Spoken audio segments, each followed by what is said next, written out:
ఓం నారాయణ ఆది నారాయణ. భగవాన్ శ్రీ శ్రీ శ్రీ గొలగముడి వెంకయ్య స్వామి తండ్రి మహారాజుకి జై.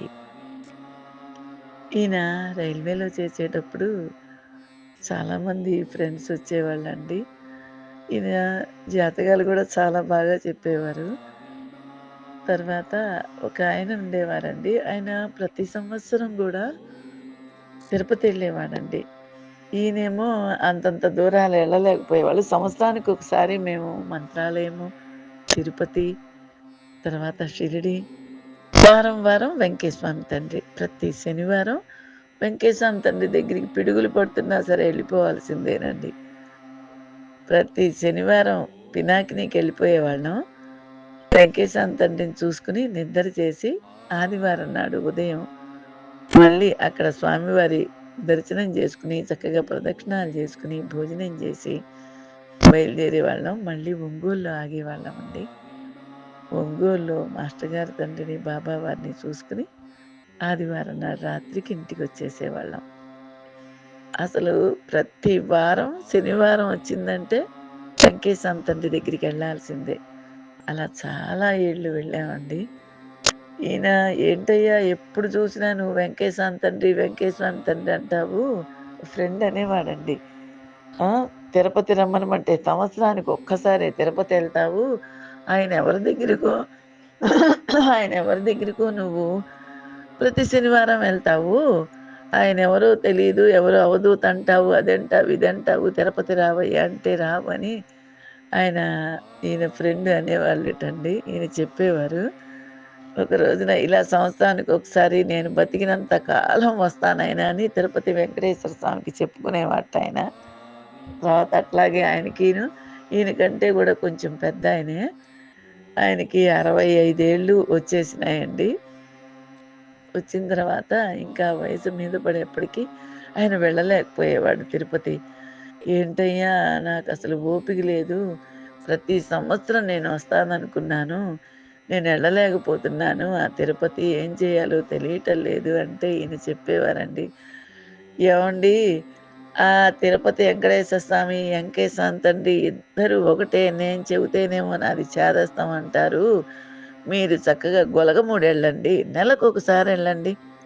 అక్కడ సంవత్సరానికి ఒకసారి ఎళ్తున్నారు గదా తిరుపతి. ఇక్కడ నెలకొకసారి ఎళ్ళండి. వెంకటేశ్వర వారి దగ్గరికి తిరుపతి ఎళ్ళినంత ఫలితం వస్తుందని చెప్పేవారండి. ఆయన వినిపించుకునేవాడు కాదు. చాలా మందికి చెప్పేవారండి. ఇక్కడ నేను, మా చుట్టాల్లో, ఇరుగు పొరుగుల్లో, మా పిల్లలు కాలేజీల్లో, మా అబ్బాయి ఆఫీసుల్లో, ఈయన ఆఫీసంతా వెంకటేశం వారి గురించి కొన్ని వందల వేల మందికి బాబా గుళ్ళకెళ్తే బాబా గుళ్ళలో దారాలు పంచటము, ఆయన పాదోదకం తీసుకెళ్ళి అందరికీ చక్కగా పాదోదకం ఇవ్వటము, విభూదులు పొట్లాలు కట్టేవాళ్ళమండి ఓపిగ్గా. బావుండని వాళ్ళకి, మోకాళ్ళ నొప్పులున్న వాళ్ళకి వీళ్ళందరికీ స్వామివారి దగ్గర అఖండ దీపంలో నూనె అడిగి తీసుకొచ్చి అందరికీ ఇచ్చేదాన్నండి. చాలా బాగా వెంకటేశ్వర తండ్రి గురించి ఎన్నో వందల మందికి చెప్పేవాళ్ళం మా కుటుంబం అంతా గూడా. తర్వాత ఒక రోజున ఈ తిరుపతి ఎళ్ళలేనాయనకి ఒక స్వప్నం వచ్చిందిటండి. ఆ స్వప్నము ఒక బ్రాహ్మలాయన, ముస్సిలాయన నామాలు పెట్టుకొని ఆయనకి స్వప్నం దర్శనమిచ్చి, "నాయనా నువ్వు ప్రతి సంవత్సరం తిరుపతి రాలేనంటున్నావు కదా! గొలగమూడి వెళ్ళు. ఆ గొలగమూడిలో గూడా ఉన్నది నేనేనయ్యా" అని చెప్పి ఆ పెద్ద ముసలాయన ఆయనకి స్వప్న దర్శనమిచ్చి చెప్పారట. ఆయన ఆశ్చర్యపోయాడండి. ఈయనకి చెప్పాడు. అసలు ఈయనకి నోట్లో నుంచి ముందు మాట రాలేదు. ఎంత ఆనందపడిపోయారో. ఎందుకంటే నా నిశ్చయము, నా సంకల్పము ఆయన, ఈయన ఒకటే అన్న నా విశ్వాసం ఎంత నిజమా అని ఈయన చాలా పొంగిపోయారండి. మేమందరం ఆనందపడ్డాం. అసలు ఇంకా గొలగమూడి వెంకటేశ్వర తండ్రికి, వెంకటేశ్వర స్వామి తండ్రికి ఏమీ భేదం లేదన్నది ఎంతో అక్షర సత్యాలండి. స్వామివారు నాకు చాలా సార్లు వెంకటేశ్వర స్వామి తండ్రిగా దర్శనమిచ్చారు నాకు. తర్వాత ఆయన అక్కడి నుంచి పాపం ఆయన చెప్పాడు నాకు. ఎంత చెప్పినా నేను కాదన్నాను. చూసావా ఎంత అద్భుతం జరిగిందో అని ఈయనకొచ్చి చెప్పుకొని, తర్వాత పాపం ఈయన చెప్పినట్టే ఆయన నెలకొకసారి వెంకటేశ్వర తండ్రి దగ్గరికి గొలగముడి వెళ్ళేవారండి. ఎంతటి మహానుభావుడండి ఆయన అసలా. నాకు నా ఆనందానికి అంతుండదండి.